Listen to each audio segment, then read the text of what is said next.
दोष रामाचा.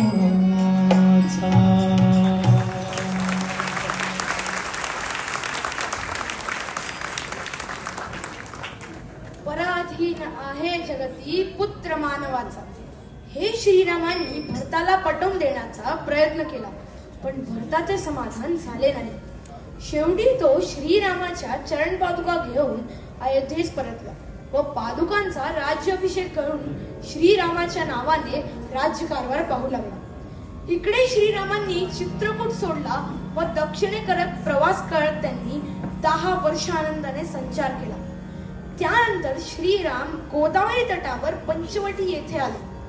पंचवटी येथे राहत असतानाच शूर्पणखेशी गाठ पडली, ज्याची परिणती सीता अपहरणात झाली.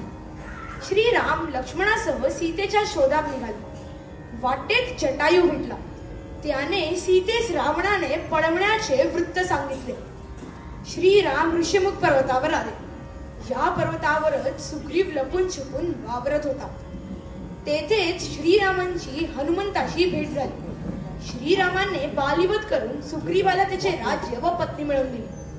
सुग्रीवाने आपली वानर सेना सीतेच्या शोधात पाठवली. त्यांना संपाती नावाचा धृतराज भेटला. संपाती हा जटायूचा भाऊ. त्यांनी वानर सेनेला सांगितले, रावणाने सीतेला लंका नावाच्या द्वीपावर बंदी केले आहे. तेथे जाण्यासाठी समुद्र उल्लंघन करण्याचा उपाय शोधा. तेव्हा जाबुवन निश्चयाने म्हणाला,